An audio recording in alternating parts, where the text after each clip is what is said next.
আমরা গভীর বেদনার সাথে লক্ষ্য করেছি গত 15.5 বৎসর টানা এই জাতির এক এক করে সব অধিকার হরণ করা হয়েছিল। বাঁচার অধিকার, ন্যায় বিচার পাওয়ার অধিকার, মত প্রকাশের অধিকার, কথা বলার অধিকার, সর্বোপরি তার নিজের মূল্যবান ভোটটি পছন্দের দল এবং প্রার্থীকে দেওয়ার অধিকার সবগুলোই কেড়ে নেওয়া হয়েছিল। অনেক প্রতিভাবান মানুষকে রাষ্ট্রের বিভিন্ন গুরুত্বপূর্ণ দায়িত্ব থেকে জোর করে অবসরে পাঠানো হয়েছে, কাউকে কাউকে ওএসডি করে রাখা হয়েছে। এই সংখ্যা 100,000-এর বেশি ছিল।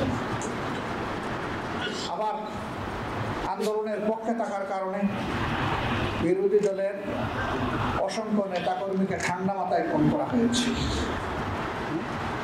2006 সালের 28 অক্টোবর লগিবইটার তাণ্ডব দিয়ে সেই হত্যাকাণ্ড শুরু হয়েছিল, আর 2024 সালের 5 আগস্ট পর্যন্ত সেই হত্যা এবং ধ্বংসলীলা বাংলাদেশের জনগণ এবং বিশ্ববাসী প্রত্যক্ষ করেছে।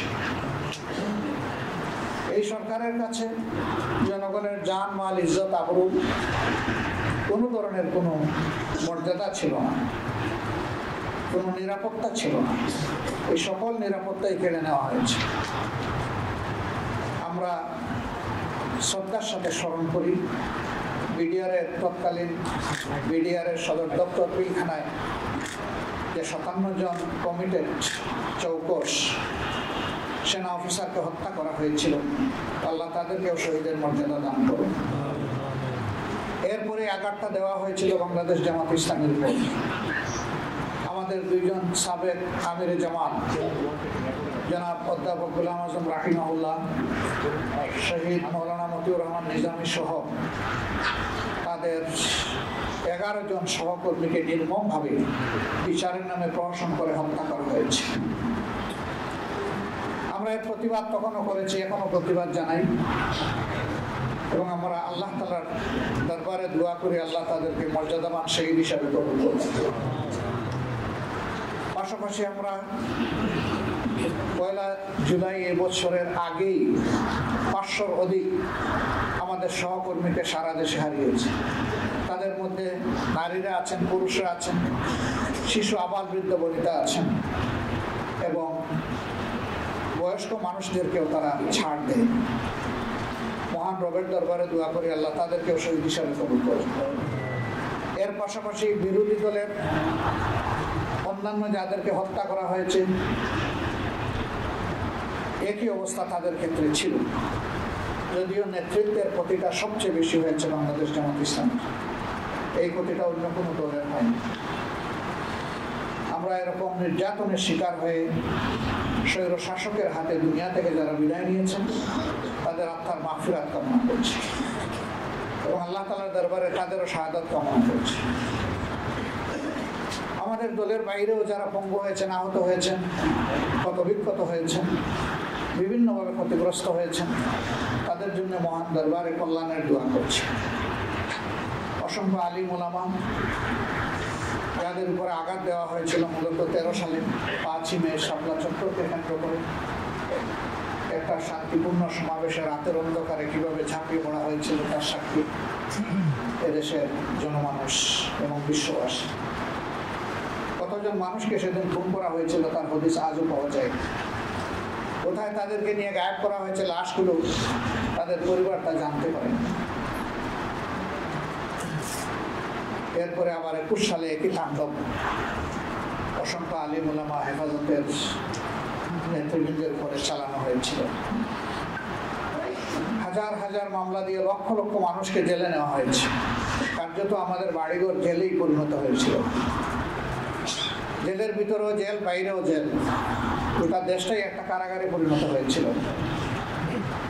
অনেক বিবেকবান নিরীহ মানুষ এই তাণ্ডবের কারণে তখন দেশ ছেড়ে ভিন্ন দেশে তারা ঠিকানা খুঁজতে বাধ্য হয়েছিল। অনেক প্রতিভাবান সাংবাদিক তাদের বিবেকের জায়গা থেকে রিপোর্ট করার কারণে দেশে তারা নিরাপদ থাকতে পারেননি বলে অনেককে দেশ ছেড়ে চলে যেতে হয়েছে।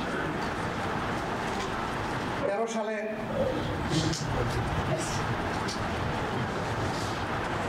আমরা লক্ষ্য করেছি শাহবাগের কেন্দ্রস্থলে যে আসর বসানো হয়েছিল,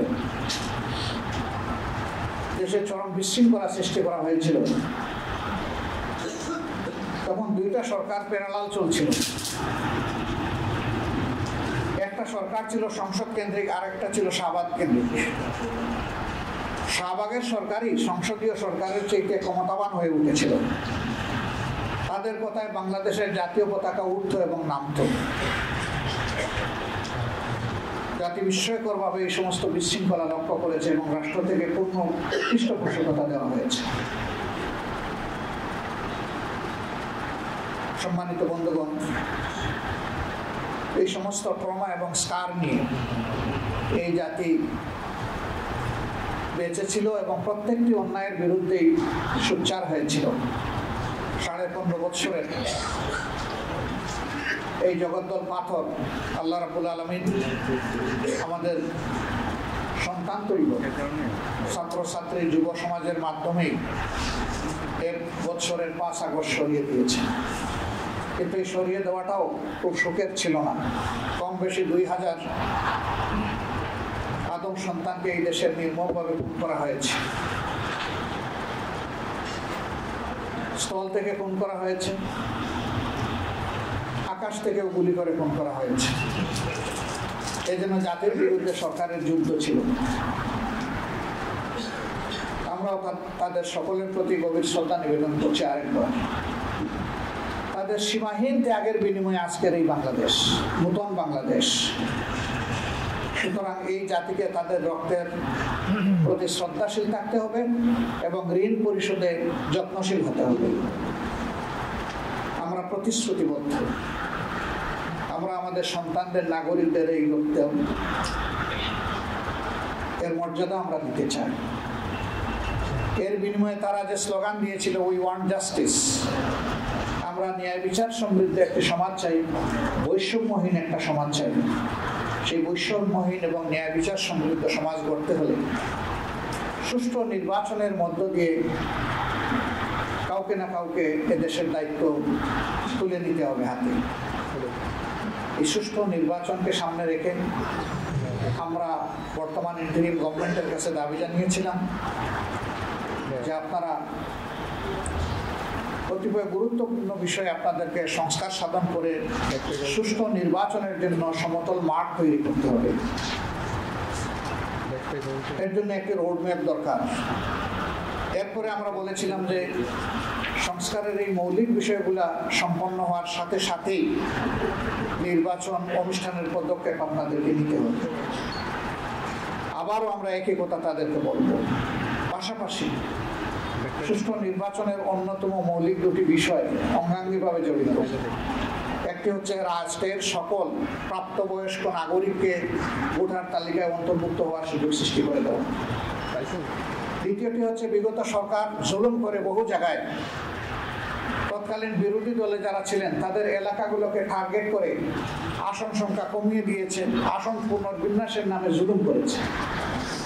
এগুলাকে আবার পুনর্বিন্যাস করা লাগবে বিবেক এবং বাস্তবতার আলোকে। এই ভোটার তালিকায় আমরা নিশ্চয়ই সবাই একমত হব। গত 3টি ভোট পর কোনো ভোটই না হওয়ার কারণে এদেশের মানুষ ভোটের প্রতি তাদের আস্থা হারিয়ে ফেলেছিল।